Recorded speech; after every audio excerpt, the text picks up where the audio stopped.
கிறிஸ்துவுக்குள்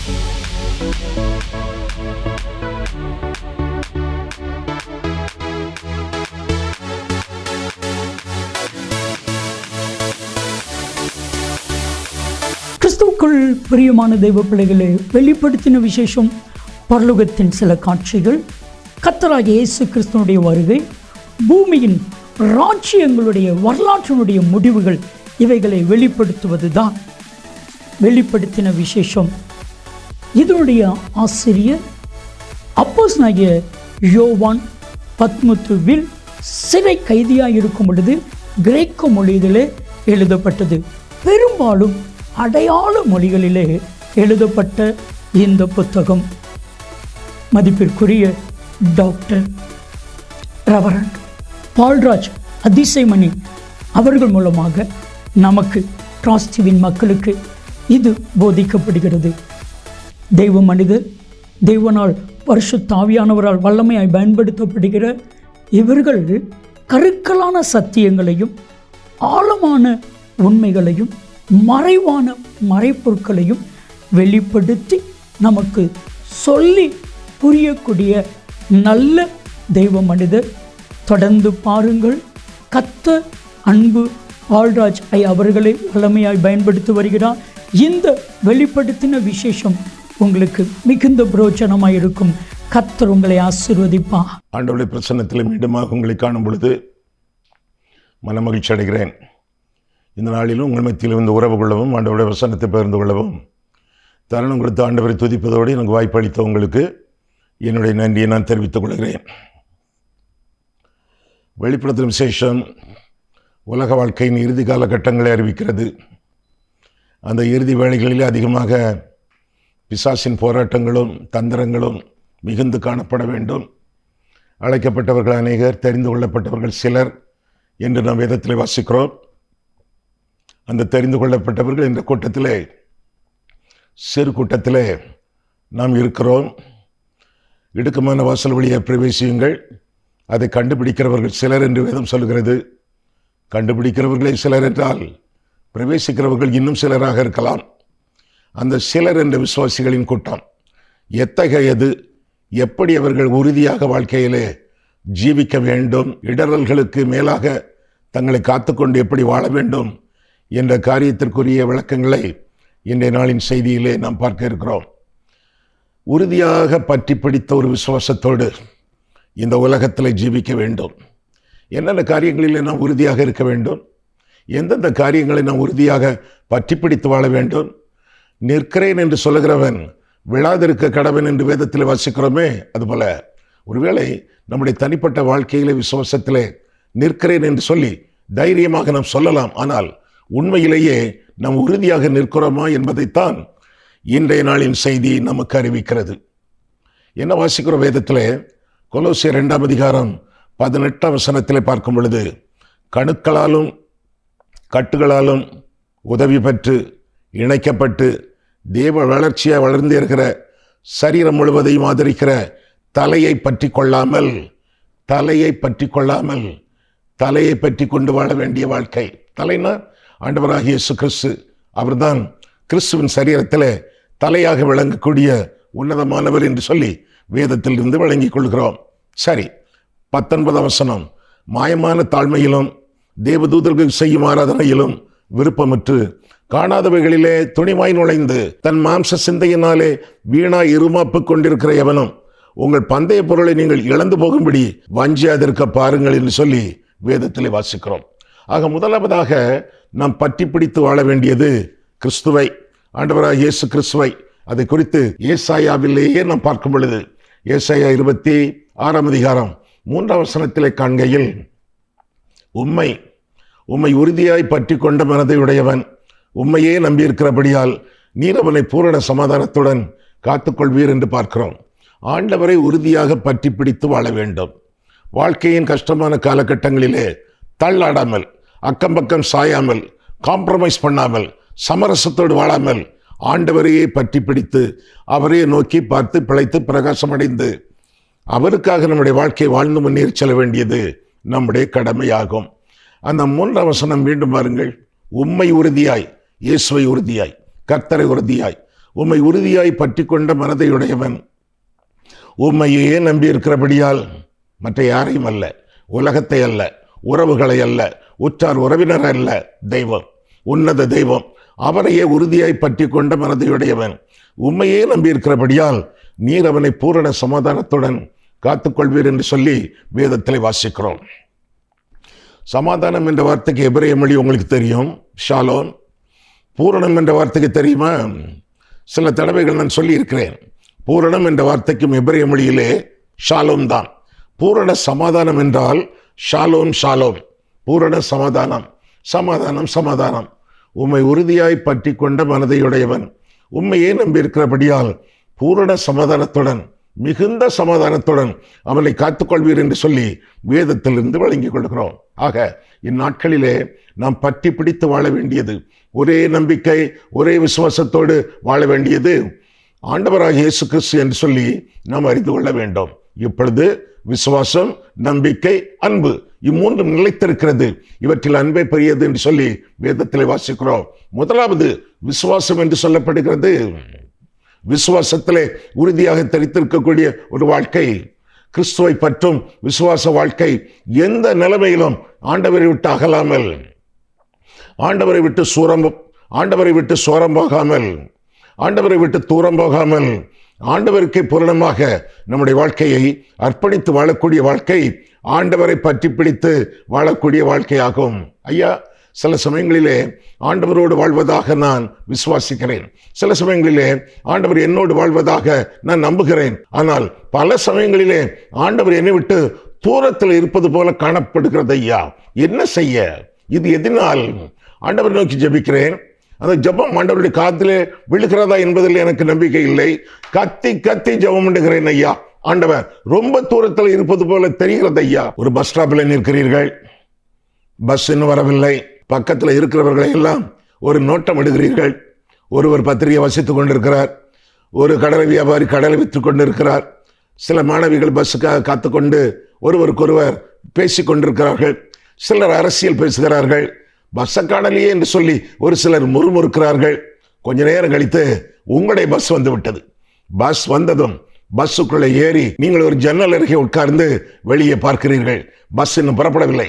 வெளியே பார்க்கும் பொழுது பேப்பர் வாசிக்கிறவர் வாசித்துக் கொண்டே இருக்கிறார், கடலை வியாபாரி அங்கே நின்று கொண்டே இருக்கிறார், கல்லூரி மாணவிகள் அங்கே இருந்து பேசிக் கொண்டிருக்கிறார்கள். பஸ்ஸை காணலையே என்று சொல்லி சிலர் அடிக்கடி கடிகாரத்தை பார்த்து கொண்டிருக்கிறார்கள். அவர்கள் அப்படியே நின்று கொண்டிருக்கிறார்கள். உங்களுடைய பஸ் புறப்படுகிறது. உங்களுடைய பஸ் புறப்படும் பொழுது நீங்கள் இடது பக்கத்தில் எட்டி பார்க்கிறீர்கள். பஸ் ஸ்டாப்பை காணவில்லை, பேப்பர் வாசித்தவரை காணவில்லை, கடலை விற்றவரை காணவில்லை, கல்லூரி மாணவர்களை காணவில்லை, வாட்சை பார்த்து கொண்டிருந்தார்களே அவர்களை காணவில்லை. திரும்பி பார்த்தால் அவர்கள் எல்லாம் எங்கேயோ தூரத்திலே போவது போல காணப்படுகிறது. தூரம் வருது யார்? அவர்களா, நீங்களா? பஸ் ஸ்டாப் அங்கேதான் இருக்கிறது, அங்கே இருந்தவர்கள் அங்கேதான் நின்று கொண்டிருக்கிறார்கள். தூரம் போய்கொண்டே இருப்பது நீங்கள். அநேக வேளைகளிலே ஆண்டவர் தூரமாக இருப்பதற்கு என்ன காரணம் தெரியுமா? நாம் தூரம் போய்விட்டோம், அதுதான் காரணமாகும். கர்த்தர் சொன்னார், நான் உன்னை விட்டு விலகுவதும் இல்லை, நான் உன்னை கைவிடுவதும் இல்லை என்று சொன்னார். நான் இதே வசனத்தை அவரிடத்திலே திருப்பி சொல்லவில்லை, அதுதான் காரணம். இதே வசனத்தை கர்த்தர் சொன்னார், நான் உன்னை விட்டு விலகுவதும் இல்லை, நான் உன்னை கைவிடுவதும் இல்லை. ஆண்டவரிடத்தில் நாம் என்ன சொல்லவில்லை? ஆண்டவரே, நான் உம்மை விட்டு விலகவில்லை, நான் உம்மை கைவிடவில்லை, நான் யோனாவை போல உம்மை விட்டு விலகி ஓடவில்லை, பேதுருவை போல நான் உம்மை மறுதலித்து உம்மை கைவிடவில்லை என்று சொல்லி ஆண்டவரோடு உறவாடி நாம் வாழும் பொழுது கர்த்தர் நம் பக்கத்தில் இருக்கிறார் என்பதை நிச்சயமாக அறிந்து கொள்வோம், விசுவாசிப்போம். நான் உன்னை விட்டு விலகுவதும் இல்லை, உன்னை கைவிடுவதும் இல்லை, என் நீதியின் வலது கரத்தினாலே நான் உன்னை தாங்கி வழி நடத்துகிறேன் என்று சொல்லி திரும்ப திரும்ப ஆண்டவர் திருவுளம் பெற்றுகிறாரே. எனவே அவருடைய பிரசன்னம், மாறாத பிரசன்னம், நீங்காத பிரசன்னம் நம்மோடு இருக்கிறது என்று சொல்லி அறிந்து கொள்ள வேண்டும். பாதாளத்திலே படுக்கை போட்டாலும் நீர் அங்கே இருக்கிறீர் என்று சொல்லி வேதம் சொல்லுகிறது நமக்கு. நான் மரண இருளின் பள்ளத்தாக்கிலே நடந்தாலும் பொல்லாப்புக்கு பயப்படேன், காரணம் தேவரீர் என்னோடு கூட இருக்கிறீர். கிறிஸ்தவ வாழ்க்கை பிரச்சனைகளற்ற வாழ்க்கை அல்ல, கிறிஸ்தவ வாழ்க்கை பிரசன்னத்தின் வாழ்க்கை. தெய்வம் நம்மோடு இருக்கிறார், அவருக்கு பெயர் இம்மானுவேல், தேவன் நம்மோடு இருக்கிறார். எனவே நிச்சயமாக உறுதியாக சத்தியமாக அவரை பற்றி பிடித்து வாழலாம். உறுதியாக நாம் பற்றி பிடித்து வாழக்கூடிய முதலாவது நபர் ஆண்டவராகிய இயேசு கிறிஸ்து என்று சொல்லி நாம் பார்க்கிறோம். ஆண்டவரை உறுதியாக பற்றி கொள்ளுங்கள். இரண்டாவதாக ஆதி விசுவாசத்தை உறுதியாக பற்றி கொள்ளுங்கள். ஆண்டவர் தந்த விசுவாசம், ஆண்டவர் தந்த நம்பிக்கை, ஆதி அன்பு என்று சொல்லி எபேசியர் 2ஆம் அதிகாரத்தில் படிக்கிறோமே, அதுபோல ஆதி விசுவாசம்.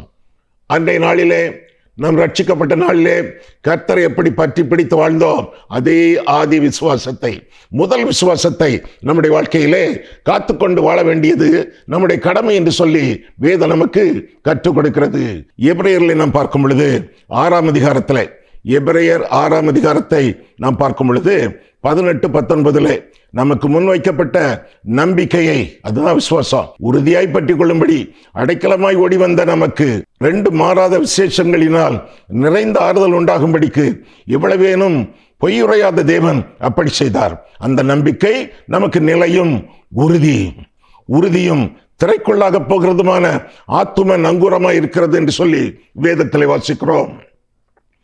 ஆண்டவரை பற்றும் நம்பிக்கை, ஆண்டவரை பற்றிய விசுவாசம், ஆதியிலே கொண்டிருந்த விசுவாசம், அதை காத்துக்கொண்டு வாழ வேண்டியது நம்முடைய கடமை.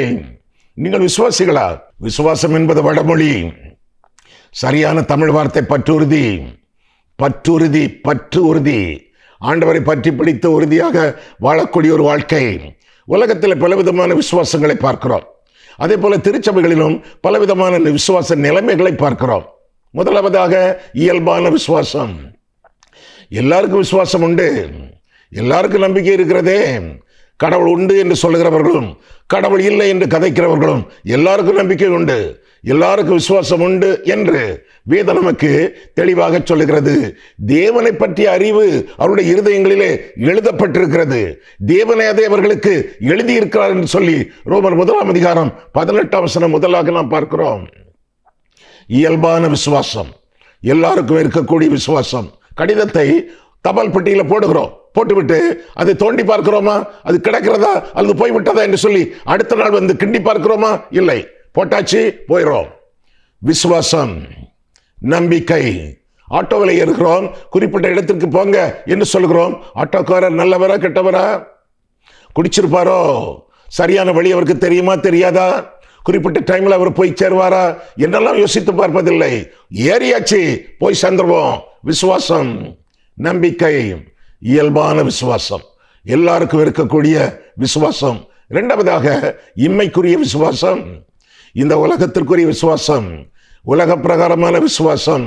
இம்மைக்காக மட்டும் தெய்வம், இம்மைக்காக மட்டும் இயேசு கிறிஸ்து, இம்மைக்காக மாத்திரம் நாம் அவரிடத்தில் நம்பிக்கை கொண்டிருந்தால் எல்லாரை பார்க்கலாம் மிகவும் பரிதபிக்கப்படத்தக்கவர்களாய் இருப்போம் என்று சொல்லி 1 கொரிந்தியர் 15ஆம் அதிகாரம் 19ஆம் வசனத்தில் வாசிக்கிறோம்.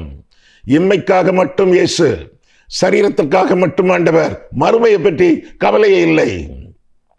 10 குஷ்டரோகிகள் ஆண்டவரிடத்தில் வந்தார்கள். 10 பேருக்கும் ஆண்டவர் சுகம் கொடுத்தார். 9 பேர் சுகம் பெற்ற பின் நன்றி தெரிவிக்க வரவே இல்லை, அட்ரஸே இல்லை, மறைந்து போனார்கள். ஒருவன் மட்டும் திரும்பி வந்தான். அவன் யூதன் அல்ல, அவன் சமாரியன், யூதனுக்கு விரோதி. யூதர்கள் சமாரியருடனே சம்பந்தம் கலவாதவர்கள் என்று சொல்லி வேதம் கற்பிக்கிறது. ஒருவன் மட்டும் திரும்பி வந்தான். அவனை பார்த்த ஆண்டவர் சொன்னார், உன் விசுவாசம் உன்னை ரட்சித்தது. அவனுக்கு சரீர சுகமும் கிடைத்தது, ஆன்மீக சுகமும் கிடைத்தது, ரட்சிப்பு கிடைத்தது. செத்து போனால் பரலோகத்துக்கு போவான். மற்றவர்கள் அந்த 9 பேர் மறைந்து போனார்களே, சரீர சுகம் கிடைத்தது, ஆன்மீக ரட்சிப்பு கிடைக்கவில்லை.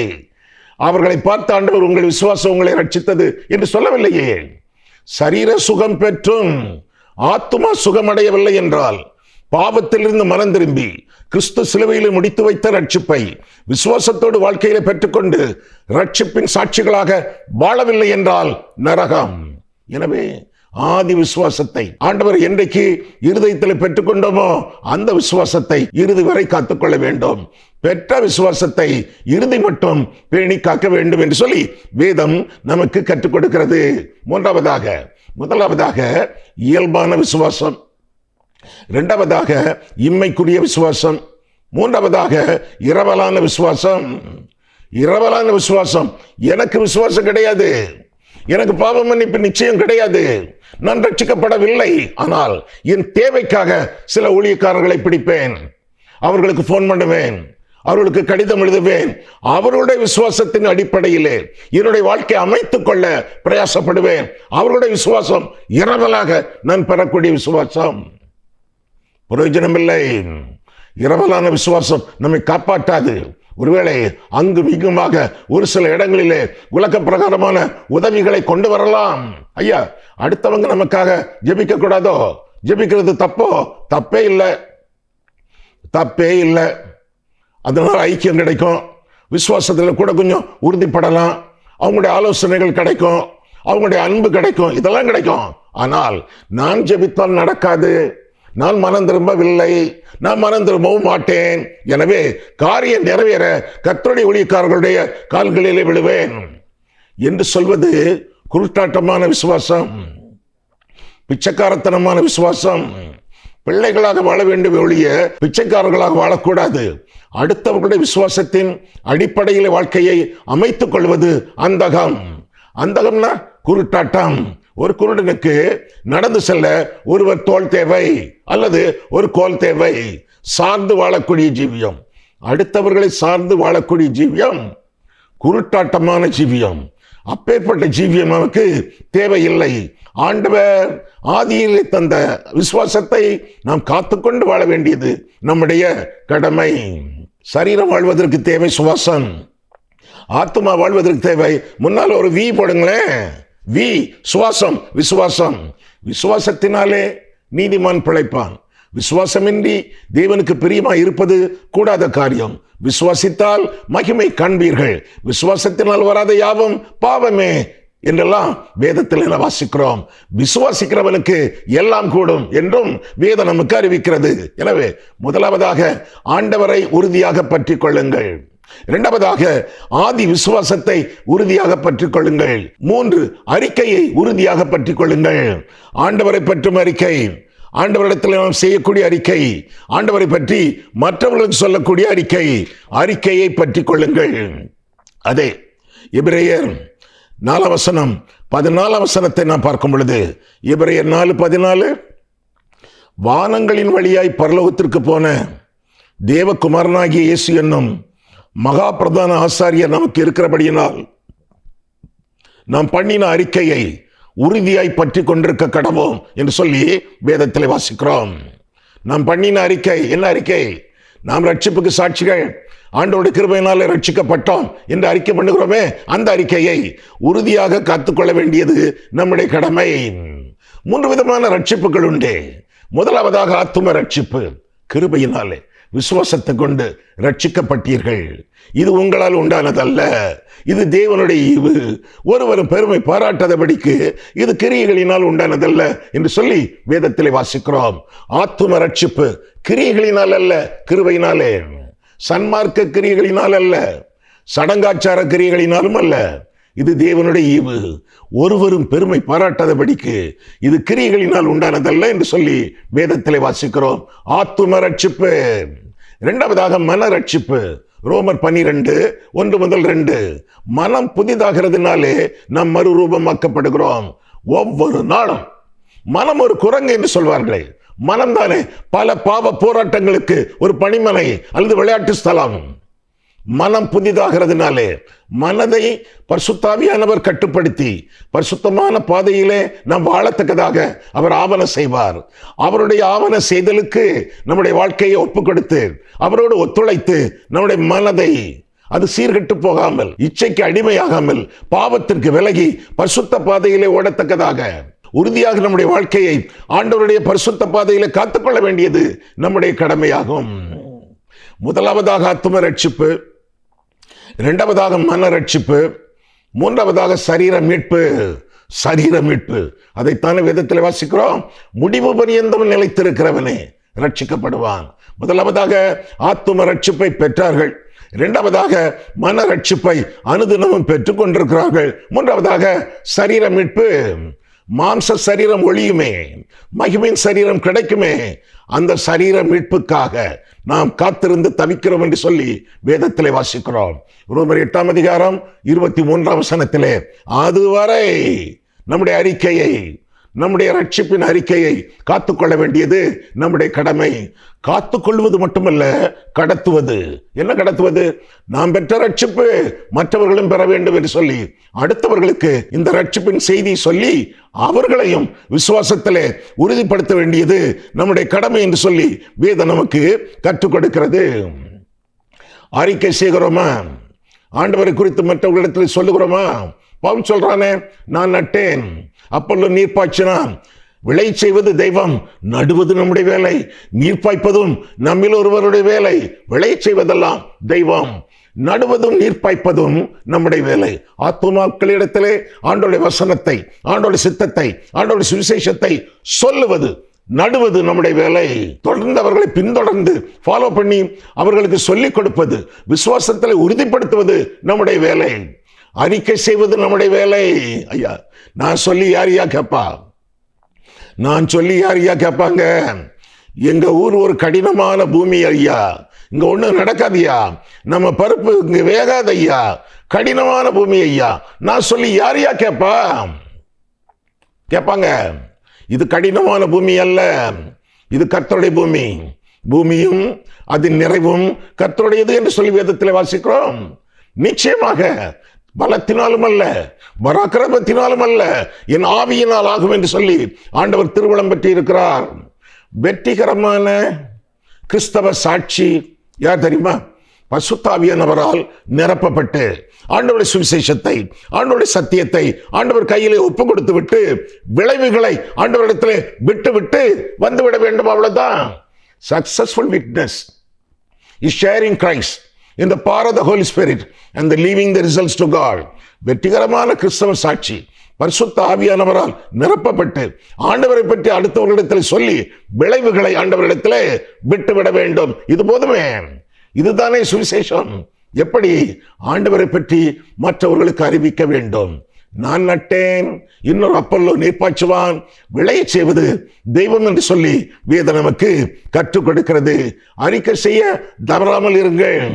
அறிக்கை செய்வது உங்களுடைய வேலை, ஆதாயம் பண்ணுவது ஆண்டவருடைய வேலை, சொல்லுவது உங்களுடைய வேலை, வெல்லுவது ஆண்டவருடைய வேலை, போதிப்பது உங்களுடைய வேலை, சாதிப்பது ஆண்டவருடைய வேலை. நீங்கள் செய்ய வேண்டியது என்ன? அறிக்கை. அந்த அறிக்கையை உறுதியாக பற்றி பிடித்து வாழ்க்கையில வாழ ஆண்டவர் நம்மை அழைக்கிறார் என்று சொல்லி அறிந்து கொள்வோம். என்னென்ன காரியங்களை நாம் உறுதியாக பற்றி கொள்ள வேண்டும்? இடரலான நாட்களிலே, சாத்தானுடைய நாட்களிலே, அந்தி கிறிஸ்துவின் நாட்களிலே, கள்ளத்தீர்க்கதரிசியின் நாட்களிலே எந்தெந்த காரியங்களை உறுதியாக பற்றி பிடிக்க வேண்டும்? முதலாவதாக ஆண்டவரை, இரண்டாவதாக ஆதி விசுவாசத்தை, மூன்றாவதாக அறிக்கையை, நான்காவதாக அழைப்பை. ஆண்டவர் நம்மை அழைத்திருக்கிறாரே, அந்த அழைப்பை உறுதியாக பற்றி பிடித்து வாழ வேண்டும். 1 தெசலோனிக்கேயர் பாருங்கள். 1 தெசலோனிக்கேயர் 5ஆம் அதிகாரம் 21 முதல். எல்லாவற்றையும் சோதித்து பார்த்து நலமானதை பிடித்துக் கொள்ளுங்கள், பொல்லாங்காய் தோன்றுகிற எல்லாவற்றையும் விட்டு விலகுங்கள். சமாதானத்தின் தேவன் தாமே உங்களை முற்றிலும் பரிசுத்தமாக்குவாராக. உங்கள் ஆவி, ஆத்துமா, சரீரம் முழுவதும் நம்முடைய கர்த்தராகிய இயேசு கிறிஸ்து வரும்போது குற்றமற்றதாய் இருக்கும்படி காக்கப்படுவதாக. உங்களை அழைக்கிறவர் உண்மையுள்ளவர், அவர் அப்படியே செய்வார். பெற்ற அழைப்பை பேணி காத்துக் கொள்ளுங்கள். அழைப்பில் உறுதியாக தரித்திருங்கள். ஐயா, நான் அழைக்கப்பட்டிருக்கிறேன்னா அது தெரியலையே. அர்ப்பணம் செய்தவர்கள் அழைக்கப்பட்டவர்கள், ஆண்டவருக்கு ஒப்பு கொடுத்தவர்கள் அழைக்கப்பட்டவர்கள். வேதம் சொல்லுகிறது 1 பேதுரு 2:9, நீங்களோ உங்களை அந்தகாரத்திலிருந்து தம்முடைய ஆச்சரியமான ஒளியினிடத்திற்கு வரவழைத்தவருடைய புண்ணியங்களை, புண்ணியம்னா சுவிசேஷம், சத்தியம், புண்ணியங்களை அறிவிக்கும்படி தெரிந்து கொள்ளப்பட்ட சந்ததி, ராஜரிகாசாரிய கூட்டம், பரிசுத்த ஜாதி, அவருக்கு சொந்தமான ஜனம் என்று வாசிக்கிறோம். ஆக அந்தகாரம் அது என்னது? பாவம். அந்தகாரத்திலிருந்து அழைக்கப்பட்டவர்கள், பாவத்திலிருந்து விடுதலை பெற்றவர்கள், ஆண்டவருடைய ஆச்சரியமான புண்ணியங்களை அறிவிக்கும்படி தெரிந்து கொள்ளப்பட்டவர்கள். அழைக்கப்பட்டவர்கள் யார்? அந்தகாரத்திலிருந்து, பாவத்திலிருந்து விடுதலையாக்கப்பட்டவர்கள், தேவனுடைய சுவிசேஷத்தை அறிவிக்க அழைக்கப்பட்டவர்கள். ஐயா, எனக்கு அழைப்பு இல்லையே அப்படின்னு சொன்னா நீங்க இன்னும் ஆண்டவருக்கு அர்ப்பணிக்கவில்லையே என்பதுதான் பொருளாகும். பாவத்திலிருந்து மனம் திரும்பி தேவனுடைய வலது வாசலில் வீற்றிருக்கக்கூடிய ஆண்டவராகிய இயேசு கிறிஸ்துவை உள்ளத்தில் இரட்சகராக ஏற்றுக்கொண்டு அவரில் நிலைத்திருந்து நீங்கள் வாழும் பொழுது அழைக்கப்பட்டவர்கள். உங்களை அழைத்தவர் உண்மையுள்ளவர், அவர் அப்படியே செய்வார் என்று சொல்லி வேதம் நமக்கு கற்பிக்கிறது. நீங்கள் அழைக்கப்பட்டவர்கள் தானா? ஐயா, ரட்சிக்கப்பட்டவர்களா? ஆமா ஐயா. அப்படின்னா அழைக்கப்பட்டவர்கள். ஒண்ணு பவுலை போல முழு நேர ஊழியத்திற்கு அழைக்கப்பட்டவர்கள், அல்லது வேலை செய்து கொண்டு வியாபாரம் பண்ணிக்கொண்டு கற்றுக்கொண்டு நீங்கள் பார்ட் டைம் பகுதி நேரம் ஊழியம் செய்ய ஆக்கில்லா பிரிஸ்கில்லாளை போல அழைக்கப்பட்டவர்கள். அழைப்பு நிச்சயம், அர்ப்பணித்தவர்களுக்கு அழைப்பு சொந்தம். கடைசியாக இன்னொரு காரியத்தை பார்ப்போமே. முதலாவதாக ஆண்டவரை பற்றி கொள்ளுங்கள். இரண்டாவதாக ஆதி விசுவாசத்தை பற்றி கொள்ளுங்கள். மூன்றாவதாக அறிக்கையை பற்றி கொள்ளுங்கள். நான்காவதாக நீங்கள் பெற்ற அழைப்பை பற்றி கொள்ளுங்கள். ஐந்தாவதாக ஆண்டவருடைய கிரீடத்தை, ஆண்டவர் தரக்கூடிய கிரீடத்தை பற்றி பிடித்துக் கொள்ளுங்கள். ஒருவனும் உங்களை வஞ்சித்து உங்களை ஏமாற்றி உங்களிடமிருந்து பறித்துக் கொள்ளாமல் இருக்கத்தக்கதாக உங்களுக்கென்று நியமிக்கப்பட்ட தரப்பட்ட கிரீடத்தை பற்றி கொள்ளுங்கள் என்று சொல்லி வேதம் கற்றுக் கொடுக்கிறது. வெளிப்படுத்தும் விசேஷம் பாருங்கள். வெளிப்படுத்தும் விசேஷம் 3:11. இதோ சீக்கிரமாய் வருகிறேன், ஒருவனும் உன் கிரீடத்தை எடுத்துக்கொள்ளாதபடிக்கு உனக்குள்ளதை பற்றி கொண்டிரு. நாம் பற்றி கொண்டிருக்க வேண்டிய முக்கியமான காரியம், ஆண்டவர் நமக்கு கிரீடத்தை தந்திருக்கிறாரே. நல்ல போராட்டத்தை போராடினேன், ஓட்டத்தை முடித்தேன், விசுவாசத்தை காத்துக்கொண்டேன். இது முதல், இன்றைக்கு முதல் நீதியின் கிரீடம் எனக்காக வைக்கப்பட்டிருக்கிறது. உன் கிரீடத்தை நீ இழந்து போகாமல் உனக்குண்டானதை பற்றி கொண்டிரு என்று சொல்லி வேதம் நமக்கு கற்றுக் கொடுக்கிறது. பெற்ற ரட்சிப்பை வாழ்க்கையின் இறுதி மட்டும் பேணி காக்க வேண்டும். பஸ் ஸ்டாண்டுக்கு போகிறீர்கள், பஸ்ல ஏறுகிறீர்கள், டிக்கெட் கொடுக்கப்படுகிறது. குறிப்பிட்ட இடத்திற்கு போகும் வரை அந்த டிக்கெட் உங்கள் பாக்கெட்டிலே இருக்க வேண்டும். அது காற்றிலே பறந்து விடக்கூடாது, அதை நீங்கள் கலந்து விடக்கூடாது. கடைசி வரை அது உங்களிடத்திலே காக்கப்பட வேண்டும். இறங்கும் இடத்துல கேட்பார்கள், அல்லது பயணம் போகும்பொழுது இடைவெளியிலே வந்து பரிசோதிப்பார்கள். டிக்கெட், பெற்ற ரட்சிப்பு, நான் தான் பெற்றுட்டேனே, இன்னும் இதுக்கு அதை காக்கணும். அதுபோல நாம் பெற்ற ரட்சிப்பை இறுதி மட்டும் பேணி காக்க வேண்டியது நம்முடைய கடமை. அந்த ரட்சிப்பு நமக்கு கிரீடத்தை கொடுக்கிறது. அந்த ஜீவ கிரீடத்தை, அந்த நீதியின் கிரீடத்தை இந்த உலகத்திலே நாம் பெற்று வாழ வேண்டியது நம்முடைய கடமை என்று சொல்லி வேதத்திலே வாசிக்கிறோம். வேதத்திலே அநேக கிரீடங்கள் சொல்லப்பட்டிருக்கின்றன.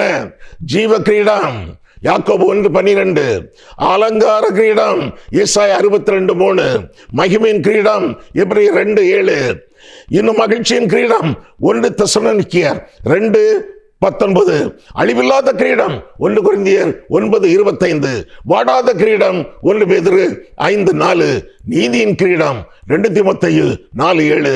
இந்த கிரீடங்கள் எல்லாம் நமக்காக வைக்கப்பட்டிருக்கின்றன.